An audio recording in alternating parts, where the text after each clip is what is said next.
Fox hosts praised Trump for not picking sides and defended the grievances of the marchers. Just because I talk about nationalism, not white nationalism, doesn't mean I'm talking in code that I'm a racist. Because the current president of the United States is an unstable and tantrum-prone child, it is important to consider what messages he is getting from the only television outlets he considers acceptable measures of his self-worth. He needn't worry. His only still valued program, Fox Friends, spent Sunday morning praising the president for not picking a side between white supremacists marching in Charlottesville and those opposing them. Pete Hegsethchcohost, I think the president nailed it. He condemned in the strongest possible terms hatred and bigotry on all sides as opposed to immediately picking a side out the gate.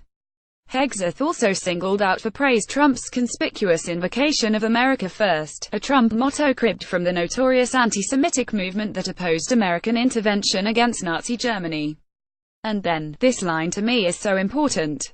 He said, "We are all Americans first." And you hear the slogan, America First, but what does that mean if you are America First? It means you are not a racial identity first. You are not a class first. You are not a gender first.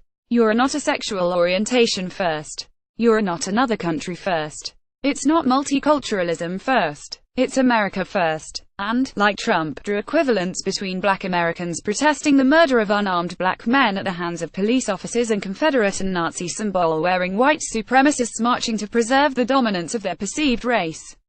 You can call that out, and then but still also listen, say, on Black Lives Matter, to the grievances of young African American males in urban cores who feel like they are looked at differently by police. That discussion still should be had.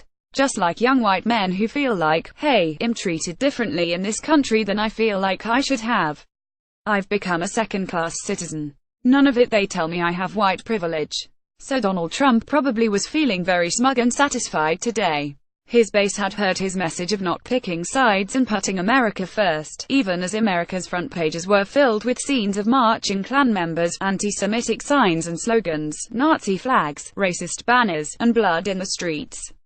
He refused to condemn a march of violent white supremacists sporting flags and guns and racist slogans. Many of his fellow Republicans may profess to being caught aghast by the move, but the Fox News network was fulsome and effusive in its morning praise.